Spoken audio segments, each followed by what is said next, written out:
नमस्कार दोस्तों। आज मैं जो ऑप्शनल की क्लास हमारी चल रही है, आज एक नया टॉपिक है और काफ़ी इम्पोर्टेंट टॉपिक है, हड़प्पा सभ्यता। इसके बारे में आज हम देखेंगे, सिलेबस के अकॉर्डिंग हम इसको क्लास को चालू करेंगे। उसके पहले दोस्तों मैं आपको बता दूं कि किसी भी प्रकार की कोई भी यूपीएससी से रिलेटेड समस्या हो, क्यूरी हो, तो आप जो ऊपर दिए गए नंबर है 9555031427 8318646411 पे कॉल कर सकते हैं। अगर आप क्वेश्चन लगा रहे हैं मेंस दे, अगर मान लो आपने दिया है या देने वाले हैं या इंटरव्यू दे रहे हैं, कोई भी दिक्कत आ रही है तो आप कभी भी कॉल कर सकते हो, हमारी टीम आपके साथ है। दोस्तों आज जो हम क्लास चालू किए हैं, हड़प्पा सभ्यता या सिंधु घाटी सभ्यता। देखिए मैं दो नाम लिखा हूं, आप सोच सकते हो कि इसको हड़प्पा सभ्यता भी कहते हैं, सिंधु घाटी सभ्यता भी कहते हैं, और इसी का एक नाम है कांस्य सभ्यता। कांस्य सभ्यता, इसको हम कहते हैं bronze age civilisation. Bronze age civilisation, ये क्यों कहते हैं, ये नाम इसका क्यों पड़ा, सबसे पहले इस पे चर्चा करेंगे। और आज का हमारा टॉपिक हुआ है, इस बार क्वेश्चन भी आया कि सिंधु सभ्यता के उद्भव को लेके काफी कई तरह की विचारधाराएं हैं कि सिंधु सभ्यता का उद्भव कैसे हुआ। इस पे अलग अलग जो इतिहासज्ञ हैं अलग अलग राय रखते हैं, तो उस पर हम चर्चा करेंगे, क्योंकि सिलेबस का ये पार्ट भी है। सिंधु सभ्यता के उद्भव के संदर्भ में विभिन्न मतों का परीक्षण करिए, तो उस पर हम चर्चा करेंगे। हर मत के बारे में हम चर्चा करेंगे। सबसे पहले थोड़ा सा मैं बैकग्राउंड दे दूं हड़प्पा सभ्यता का। देखिए सिंधु घाटी सभ्यता, इसको हड़प्पा सभ्यता भी कहते हैं। शुरुआत में जब ये सभ्यता आई तो सिंधु नदी के किनारे आई, तो इसका नाम पड़ गया सिंधु घाटी सभ्यता। लेकिन बाद में ये देखा गया कि सभ्यता सिंधु नदी के बाहर भी है। अगर आपको पता होगा तो ये सिंधु सभ्यता का जो ये बनता है, वो हमारा बनता है, अगर देखेंगे जम्मू कश्मीर में मांडा, उत्तर में जो है, जो पश्चिम वाला एरिया है वो है सुतकांगे डोर। पाकिस्तान के बलूचिस्तान में सुतकांगे डोर, ये आपका पड़ेगा पाकिस्तान के बलूचिस्तान वाले एरिया में, बलूचिस्तान के वाले क्षेत्र में। दक्षिण का हम देखते हैं तो वह महाराष्ट्र में दैमाबाद, और अगर हम पूरब का देखते हैं तो मेरठ में यूपी के पास आलमगीरपुर। अब आप देखो, जब इस इतना बड़ा सभ्यता है इस तरीके से, तो ऐसे में सिंधु नदी का, सिंधु सभ्यता कहना उतना सही नहीं होगा। तो जो पहला शहर खोजा गया था वो सोचा खोजा गया था हड़प्पा, इसलिए इसका नाम पड़ गया, उसको आधार बना के नाम दे दिया गया हड़प्पा सभ्यता। इसलिए इसको हड़प्पा सभ्यता कहा जाता है। ठीक है, क्योंकि शुरुआत में सिंधु नदी के किनारे मिला तो लोगों को लगा कि सिंधु नदी के पास ये सभ्यता डेवलप हुई है, तो नाम दे दिया गया सिंधु घाटी सभ्यता। लेकिन जब हम बाद में देखते हैं कि सभ्यता सिंधु नदी के काफी बाहर है, अब देखिए महाराष्ट्र में दैमाबाद तक है, पाकिस्तान के बलूचिस्तान में सुतकांगे डोर है, आपका मेरठ के पास आलमगीरपुर है। तो जब ये सभ्यता यहाँ तक है, तो ऐसे में केवल सिंधु घाटी सभ्यता कहना उतना सही नहीं होगा। तो ये आधार माना गया कि जो पहला शहर खोजा गया वो हड़प्पा था, उसके नाम पे इसका नाम पड़ गया हड़प्पा सभ्यता। दूसरा नाम इसको कहते हैं कांस्य सभ्यता कहते हैं, क्योंकि देखिए कांसा किससे मिलके बनता है, तो आपको पता होगा कि कांसा जो है, एकदम कूल होके मस्ती के साथ पढ़िएगा, ताबा और टीन। मतलब ये ताबा की भी जानकारी इस समय सभ्यता में थी, ताबा और टीन भी था, कापर और टीन दोनों, इन दोनों को मिला के तीसरी धातु बनाते थे कांसा, जो उस समय के लिए आश्चर्यजनक बात थी। इसलिए इसको कहा जाता है कांस्य युगीन सभ्यता भी कहते हैं। और ये भारत की पहली नगरीय सभ्यता है, नगरीकरण के साक्ष्य मिलते हैं, नगरीय स्वरूप दिखाई देता है, इसको भारत की पहली नगरीय सभ्यता भी कही जाती है, नगरीय सभ्यता भी। मतलब इतनी चीजों आपको आप दिमाग में रखिएगा, ये बेसिकली हम एक आउटलाइन दे रहे हैं आपको, जिससे कि आपको ये पता चले कि इस सभ्यता यूनिक क्या है इसमें, कैसे ये नगरीय सभ्यता है, नगरी नगरीय स्वरूप, इसकी विकसित संस्कृति के स्वरूप, विकसित लेवल पे नगरीय स्वरूप को प्रस्तुत करता है। तो नगरीकरण के साथ से दिखाई देते हैं, तो पहली नगरीय सभ्यता के रूप में भी इसको जाना जाता है।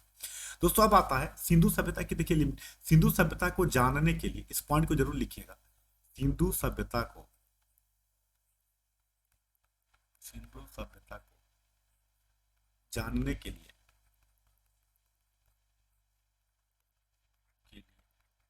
पुरातात्विक और लिखित दोनों साक्ष्य मिले हैं। पुरातात्विक, पुरातात्विक मतलब जो खुदाई से मिले हो, और लिखित, लिखित दोनों साक्ष्य मिले हैं, दोनों साक्ष्य मिले हैं। मतलब आर्कोलॉजिकल एविडेंस और रिटेन लिटरली एविडेंस दोनों मिलते हैं, लेकिन अभी तक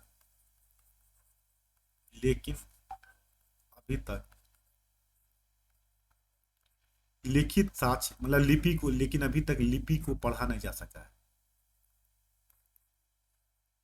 पढ़ा नहीं जा सका है।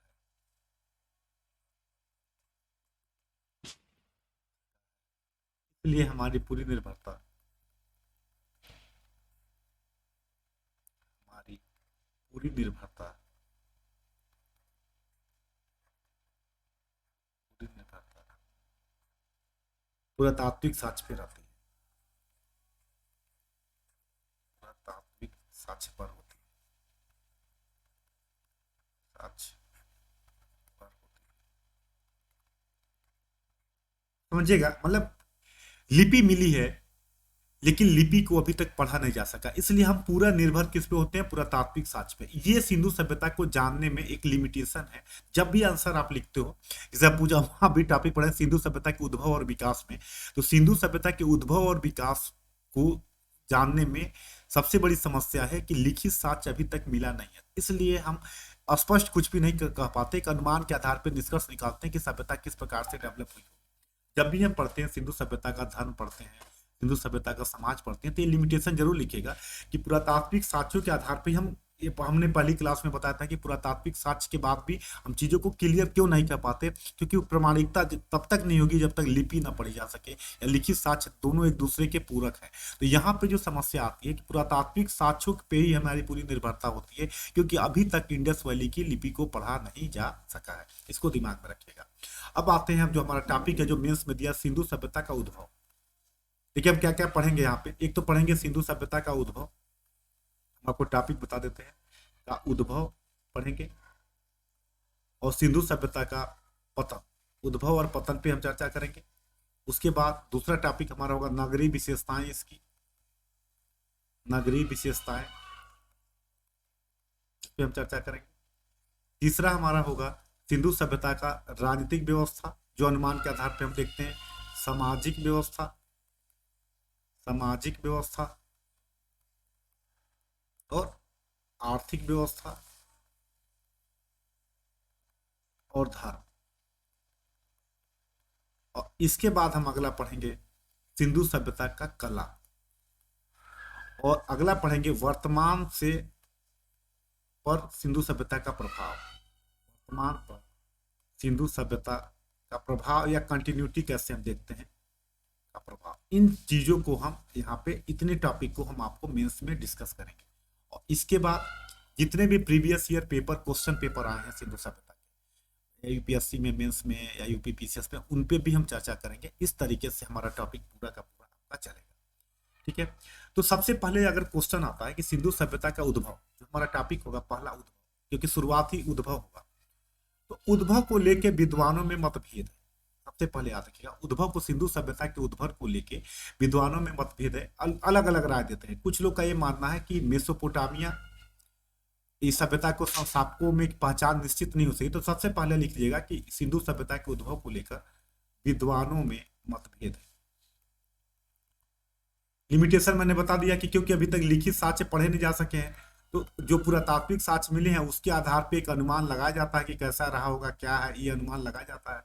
तो सबसे पहले तो ये याद रखिएगा कि इसको लेके विद्वानों में एक प्रकार का मतभेद चल रहा है कि ये सभ्यता किस प्रकार की है, क्या है, ये मतभेद बना रहता है। इसको हमें दिमाग में रखना है, क्लियर। तो सबसे पहले अगर हम देखें, इस पॉइंट को देखें, तो विद्वानों का अलग अलग वर्ग है। कुछ लोग का ये मानना है उद्भव विकास को लेके, सबसे पहले हम देखते हैं कि जो विदेशी मूल के लोग जो मानते हैं कि इस सभ्यता का विकास जो है मेसोपोटामिया का प्रभाव था। सबसे पहले हम देखते हैं कि मेसोपोटामिया के प्रभाव को हम कैसे देखते हैं। मतलब ये मानते हैं कि अनेक भारतीय यूरोपीय विद्वान जैसे डीडी कौशाम्बी हैं, देखिए डीडी कौशाम्बी, इसको लिखना पड़ेगा यहाँ पे नाम थोड़ा सा, डीडी कौशाम्बी आपका हो गए, डीडी कौशाम्बी हैं, उसके बाद व्हीलर हैं, उसके बाद गार्डन चाइल्ड हैं।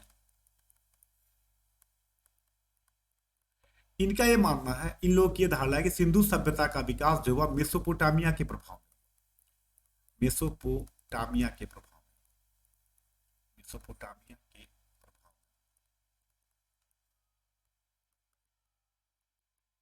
इन लोग का ये मानना है कि ये हड़प्पा के नगरों का उदय मेसोपोटामिया के प्रभाव के कारण हुआ, मतलब मेसोपोटामिया की जो सभ्यता थी। तो पहला पॉइंट इनका ये, इन लोगों का ये कहते हैं कि गार्डन का कहना है कि जो इसका हड़प्पा के नगरों का जो उदय हुआ मेसोपोटामिया के प्रभाव के कारण हुआ। सबसे पहला पॉइंट तो ये दिमाग में रखिएगा। इसके लिए इन्होंने अलग अलग प्रकार के तर्क दिए हैं इन लोगों ने। ये जो तर्क पे हम चर्चा करेंगे कि तर्क क्या है इनका, अगर देखा जाए तो ये लोग कहते क्या है कि ये सबसे पहले ये मानते हैं कि मेसोपोटामिया के लोग जो थे वो सबसे पहले बलूचिस्तान आए और वहीं पे जाके नगरीय सभ्यता का जन्म हुआ। डीडी कोसाम्बी भी कहते हैं कि हड़प्पा मिस्र मेसोपोटामिया और हड़प्पा संस्कृति के निर्माता एक ही थे। डीडी कोसाम्बी का भी मानना है कि मिस्र मेसोपोटामिया पोटामिया मिस्र मेसोपोटामिया और आपका क्या कह सकते हैं कि हड़प्पा सभ्यता के जनक एक ही थे। हड़प्पा सभ्यता के जनक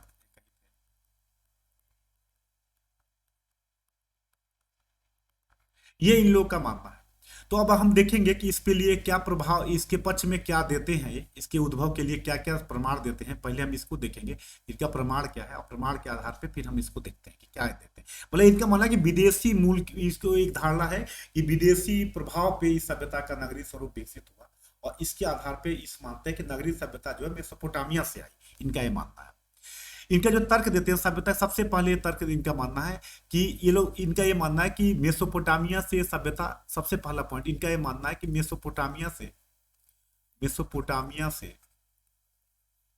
ये सभ्यता, मेसोपोटामिया से यह सभ्यता मिस्र पहुंची।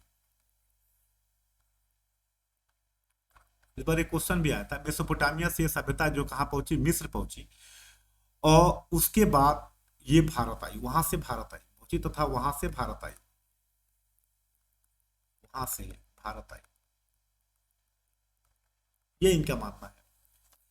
अब अगर हम बात करें तो इनका जो मानना है कि 2400 ईसा पूर्व के आसपास सुमेर के उबेदी में, सबसे पहले सुमेर के, इन लोग का मानते हैं कि सुमेर में एक जगह था उबेदी, वहां पे नागरिक सभ्यता की स्थापना हुई, भारत आए और वहां के बाद जो ये चीजें हुई। अगर हम देखें इसमें तर्क क्या देते हैं, तर्क सबसे पहला तर्क ये है इनका जो है कि जो मोहनजोदड़ो के अन्नागार, अन्नागार क्या होता है, मोहनजोदड़ो जो आप देखेंगे तो मोहनजोदड़ो के हर जगह से, मतलब सिंधु सभ्यता के हर जगह से अनाज रखने के गोदाम मिले, बड़े बड़े भवन मिले हैं जहां अनाज रखे जाते थे।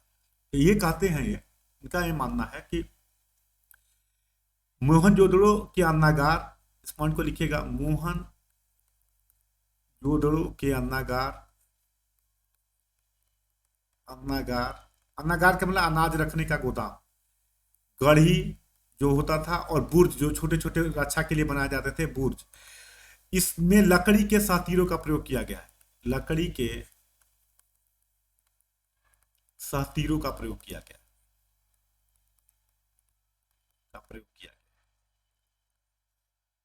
लकड़ी के सातीरों का प्रयोग किया गया है।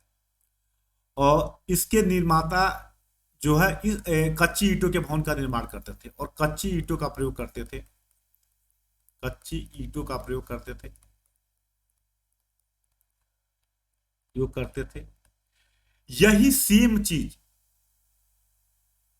भवन निर्माण की प्रक्रिया सुमेर वहां भी प्रचलित थी, यही भवन निर्माण की, मतलब दोनों के भवन, तो ये पहला पॉइंट देते हैं कि भवन निर्माण प्रक्रिया में समानता, भवन निर्माण प्रक्रिया में समानता, समानता सबसे पहला तर्क देते हैं कि भवन निर्माण प्रक्रिया में समानता थी। कुछ लोगों ने यह भी मानना है कि कच्ची ईंटों का प्रयोग वहां भी होता था, यहां भी होता था, कच्ची ईंटों का प्रयोग होता था, कच्ची ईंटों का प्रयोग होता था। इसके आधार पर मानते हैं कि कच्ची ईंटों के व्यवहार के आधार पर भी मानते हैं कि ये चीजें थी, भवन निर्माण प्रक्रिया में समानता थी। इसके अलावा एक जो प्रसिद्ध पुरातत्ववेत्ता रहे एच डी संकालिया ये कहते हैं, उनके अनुसार ये कहा जाता है कि बलूचिस्तान में इनके अनुसार कहा जाता है कि बलूचिस्तान के कुछ स्थलों पे सुमेरियन सभ्यता के समान जिगुरेट मिले। जिगुरेट क्या होता है, एक प्रकार का चबूतरा होता है, एक चबूतरा होता है जो नीचे चौड़ा होता है ऊपर सकरा हो जाता है। चबूतरा होता है जो नीचे चौड़ा, जो नीचे चौड़ा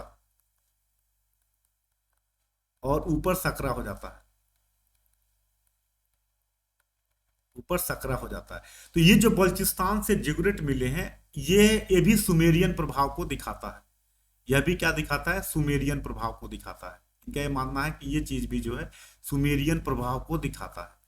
मतलब इनका ये मानना है कि भवन निर्माण में समानता दिखाई देती है। जिस प्रकार से वहां वहां कच्ची ईंटों का ये लोग प्रयोग करते थे, जो कृत्रिम चबूतरे जो एक तरीके से मिले हैं वो भी जो यहाँ पे दिखाई देते हैं वो भी चीजें वहां पे मिली हैं। तो इस आधार पे इनका ये मानना है, ये कहते हैं कि ये जो थी मेसोपोटामिया के लोगों ने ही सिंधु सभ्यता के नगरीय स्वरूप को प्रस्तुत किया। तो आपको जो पॉइंट देना है इनके अकॉर्डिंग, एक तो बलूचिस्तान से मिले जिगरुत को बताइएगा, भवन निर्माण में जो प्रक्रिया समानता दिखाई देती है, कच्ची ईंटों का जो प्रयोग दिखाई देता है, इसके आधार पर उनका मानना है कि ये जो है सभ्यता मेसोपोटामिया के प्रभाव में भारत में नगरीय स्वरूप की सभ्यता, सिंधु सभ्यता के नगरीय स्वरूप का विकास हुआ। क्लियर? लेकिन दोस्तों इस तर्क के, इसके विरोध में भी काफी तर्क दिए गए हैं जो हम इसको पूर्णतः नहीं मान सकते। इनके विरोध में भी काफी कहा गया है कि अगर हम देखें तो जहां सुमेरियन नगरों में कच्ची ईंटों का प्रयोग किया गया, वहां वहीं सिंधु सभ्यता में पक्की ईंटों का भी प्रयोग किया गया है। पक्की ईंटों का प्रयोग होना ये भी दिखाता है कि हम पूर्णतः प्रभाव, यहाँ पक्की ईंटों का भी प्रयोग हुआ है। इसके बाद लिपि में अंतर है, दोनों के लिपि में अंतर है, दोनों के लिपि में अंतर है। सबसे प्रभाव देखें तो सिंधु सभ्यता की लिपि जो है चित्रात्मक है। अगर लिपि में अंतर देखें तो हम कह सकते हैं कि सिंधु सभ्यता की जो लिपि है, सिंधु सभ्यता की लिपि चित्रात्मक है, इसको पिक्टोग्राफी भी कहते हैं। और अगर हम देखें तो चित्रात्मक है, और एक तरीके से हम कह सकते हैं कि हड़प्पा लिपि करीब 400 चिन्ह है, लगभग यहाँ पे 400 लगभग चिन्ह है, 250 से 400 के करीब माना जाता है कि चिन्ह है। जबकि सुमेरियन सभ्यता की अगर हम बात करें तो वहां की लिपि जो है, उनकी लिपि जो है कीलनुमा है, कीलनुमा है, और लगभग इसमें 900 अक्षर। तो अंतर क्या हो गया कि अगर सभ्यता उसी के प्रभाव में होती तो लिपि में समानता होनी चाहिए थी। या वहां कच्ची ईंटों का प्रयोग होती है, यहाँ पे पक्की ईंटों का प्रयोग होता है। तो ऐसे में हम पूर्णतः ये नहीं कर सकते कि ये सभ्यता उन्हीं के प्रभाव में डेवलप हुई। इसके बाद नगर नियोजन योजना, अगर हम बात करें तीसरा पॉइंट, अगर तीसरे पॉइंट की हम बात करें तो इस पॉइंटों को लिखेगा सिंधु सभ्यता की नगर नियोजन योजना, सिंधु सभ्यता की। देखिए आराम से पढ़िएगा, किसी को कोई डाउट हो, शब्द समझ में ना आए तो आप कभी भी कॉल करके पूछ सकते हैं, कहीं कोई भी दिक्कत आए तो आप कभी भी पूछ सकते हैं। सिंधु सभ्यता की सिंधु सभ्यता की नगर निर्माण योजना, नगर निर्माण योजना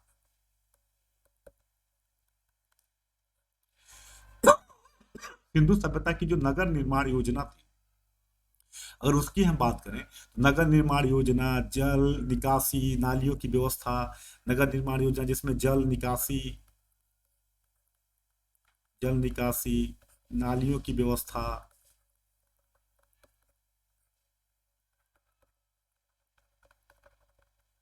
ये सभी उनसे ज्यादा उन्नत थी, मेसोपोटामिया की सभ्यता से ज्यादा उन्नत थी, ज्यादा उन्नत थी। मतलब अगर आप देखें अंतर क्या है कि हम नहीं मान सकते, क्यों नहीं मान सकते? क्योंकि देखो वहां पे यहाँ पक्की ईंटों का भी प्रयोग हुआ है, लिपि में अंतर है, यहाँ का नगर निर्माण योजना, जल निकासी, नालियों की व्यवस्था मेसोपोटामिया की अपेक्षा काफी अच्छा है, उन्नत अवस्था में है। सुमेर में अगर अगले पॉइंट की हम बात करें, हम कह सकते हैं कि सुमेरियन सभ्यता में सॉरी मंदिर और पुरोहितों का महत्वपूर्ण स्थान था, मंदिरों और पुरोहितों का स्थान प्रमुख स्थान था, पुरोहितों का प्रमुख स्थान था।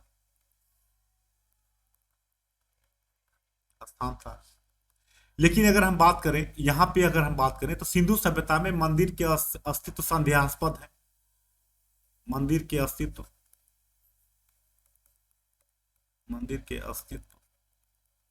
संदेहास्पद है। तो वह अगर ये देखें, इसके अलावा मेसोपोटामिया और मिस्र के समान हड़प्पा संस्कृति में भव्य कब्रगाह नहीं पाए गए हैं। भव्य मेसोपोटामिया और मिस्र के अपेक्षा अगर हम बात करें, मेसोपोटामिया मेसोपोटामिया और मिस्र जैसा सिंधु सभ्यता में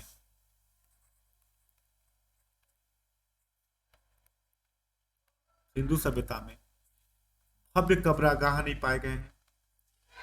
भव्य कब्रगाह नहीं पाए गए हैं, नहीं पाए गए हैं।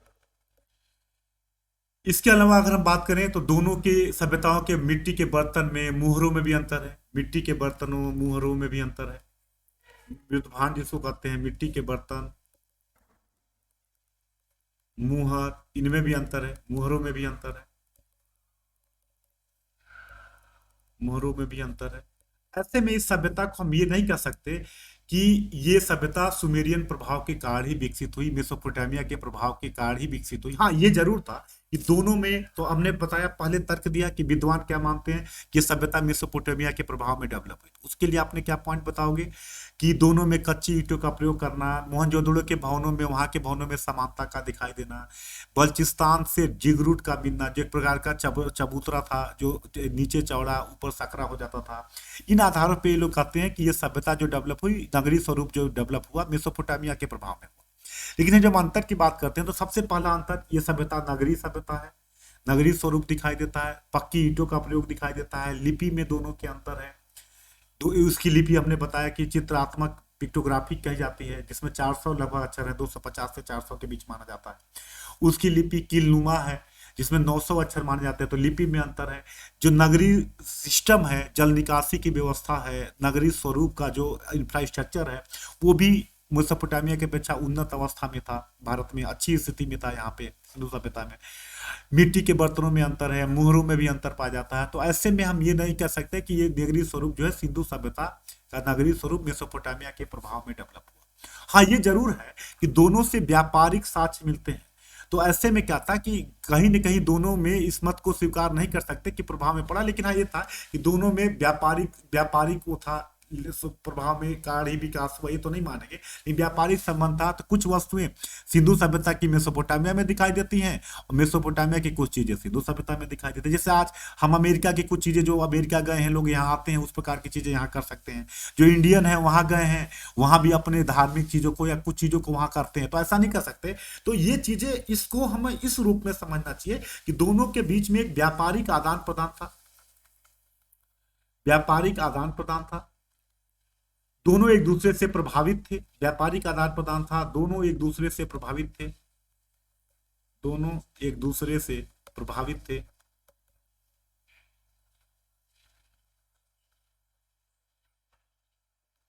दोनों के बीच व्यापारिक आदान प्रदान था, दोनों एक दूसरे से प्रभावित थे। लेकिन मेसोपोटामिया को सिंधु सभ्यता का जनक माना, मेसोपोटामिया को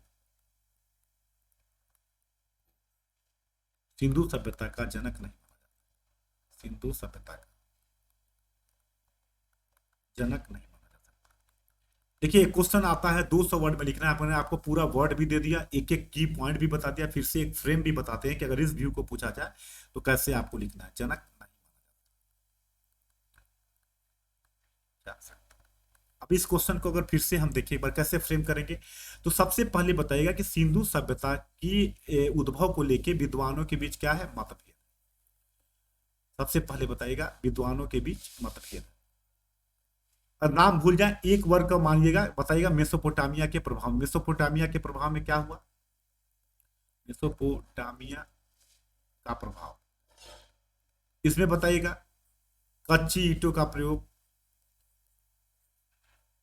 कच्ची ईंटों का प्रयोग,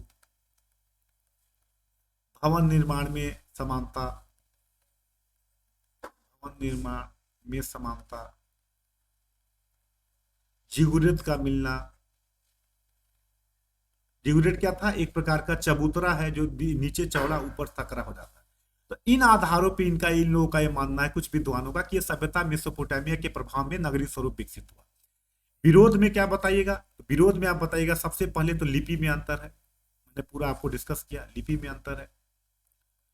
दूसरा आप ये बताइएगा लिपि में अंतर के साथ साथ नगर निर्माण नियोजन, विकसित नगर निर्माण नियोजन में अंतर है, नगर निर्माण नियोजन में अंतर है। इनका नगर निर्माण नियोजन क्या है, विकसित स्वरूप को लेके है। इसके बाद आप बताइएगा मिट्टी के मुहरे, मिट्टी के बर्तन, मुहरों, इनमें अंतर है। तो ऐसे में हम इस सभ्यता को, मेसोपोटामिया के प्रभाव, मेसोपोटामिया को सिंधु सभ्यता का जनक नहीं मान सकते। हाँ, ये जरूर था कि दोनों में व्यापारिक संबंध था, व्यापार के कारण दोनों एक दूसरे से विकसित रूप में आए, विकसित हुए, लेकिन हम इसको इसके जनक के रूप में मान नहीं सकते। ये पहला व्यू हो गया। अब एक विद्वानों का एक दूसरा व्यू आता है जिसमें कहते हैं कि ये क्रमिक विकास हुआ, सिंधु सभ्यता का विकास अचानक नहीं हुआ, ये क्रमिक विकास हुआ। विद्वानों का यह मानना है कि सिंधु घाटी सभ्यता का जो विकास हुआ ईरानी बलूची ग्राम संस्कृतियों से हुआ और धीरे धीरे करके ये सभ्यता विकास किया, जिसमें हम बात करते हैं। तो अब अगर हम बात करें दूसरा तर्क, तो ये तो हो गया कि मेसोपोटामिया के प्रभाव में क्या आप सहमत हैं कि हाँ जरूर, ये आप जरूर बताइएगा कि मेसोपोटामिया और सिंधु सभ्यता के बीच में व्यापारिक संबंध थे, इसके प्रमाण भी मिलते हैं। यहाँ की कुछ चीजें वहां मिलती हैं, वहां की कुछ चीजें यहाँ मिलती हैं, तो दोनों में एक बेहतर संबंध था, इसका प्रभाव कहीं न कहीं पड़ा। लेकिन सिंधु सभ्यता को जनक मेसोपोटामिया को माना नहीं जा सकता। क्लियर, ये व्यू आपका पूरा का पूरा हो गया। अब आता है कि एक एक विचारधारा है कि क्रमिक विकास हुआ, जैसे हमने आपको बताया था पिछली बार नवपाषाण काल में। अब सिंपल देखिए, आपको फ्रेम देते हैं क्रमिक विकास का मतलब क्या हुआ, फिर मैं आपको व्यू भी बताऊंगा। जैसे मैंने बोला था पिछली क्लास में कि नवपाषाण संस्कृति क्या थी, नवपाषाण में मानव उत्पादक हो गया, कृषि करना चालू कर दिया। तो जब ये कृषि करना चालू कर दिया तो धीरे धीरे क्या हुआ, एक फ्रेम समझिएगा, जब ये कृषि करना चालू किया तो धीरे धीरे क्या होगा, सिंधु सभ्यता के जल पे इनका नियंत्रण होगा, हथियार और पतले होते चले जाएंगे, और कृषि जब सरप्लस होगा, अधिक उत्पादन होगा, अधिक उत्पादन होगा, तो लोग क्या करेंगे, कहीं ना कहीं एक दूसरे से सामान एक्सचेंज करेंगे, आप हमें कुछ दोगे, वो उनको कुछ देंगे, और ये धीरे धीरे क्या होगा, सरप्लस उत्पादन होगा, तो सेंटर बनते चले जाएंगे। यही सेंटर आगे चल के नगरीय स्वरूप को जन्म देंगे। तो एक जो सिंधु सभ्यता का विकास हुआ, एक ग्रामीण संस्कृतियों से क्रमिक रूप से विकास हुआ। जैसे मैं आपको एक एग्जांपल देता हूँ, कोई गांव है, वहां पे पता चला कि यहाँ पनीर बहुत बढ़िया मिलता है, दो चार दुकानें खुली, पता चला यहाँ पनीर बहुत बढ़िया मिलता है। धीरे धीरे कुछ समय बाद बाहर के लोग आने लगे पनीर लेने, शादियों में बुकिंग होने लगी, धीरे धीरे होटल वाला खुल गया, होटल खुल गया, ऑटो वाला, रिक्शा वाला, और धीरे धीरे क्या हुआ, वो शहर क्या हुआ, वो जगह क्या हुआ, धीरे धीरे विकसित रूप को लेने लगा। तो यही जो क्रमिक सिंधु सभ्यता अचानक नहीं आई, बल्कि इसका एक क्रमिक विकास हुआ। नवपाषाण के बाद ग्रामीण संस्कृतियां, जब सरप्लस उत्पादन होगा तो हम क्या करेंगे, खाने के बाद देंगे। और मैंने आपको बताया, आप जानिएगा भी कि सिंधु सभ्यता के प्रत्येक जगह से क्या मिलता है, आपका अन्नागार मिलता है। अन्नागार का मतलब अनाज रखने का गोदाम। तो जब अनाज रखने का गोदाम मिलता है, इसके बाद सरप्लस उत्पादन होगा। और आपको भी पता है कि नगरों में कृषि कार्य नहीं करते लोग, कहीं न कहीं इनकी कृषि की आवश्यकता की पूर्ति की जाती है। तो ये माना जाता है कि सिंधु सभ्यता का विकास क्रमिक विकास हुआ। हाँ, इनमें बाहरी संस्कृतियों का भी प्रभाव रहा, व्यापार के कारण कुछ चीजें एक दूसरे से एक्सचेंज हुई, मिली, लेकिन इस सभ्यता को क्रमिक विकास का मानना ये होगा। इस संदर्भ में हम अगली क्लास में आपसे चर्चा करेंगे और इसको आप बताएंगे। तब तक के लिए धन्यवाद।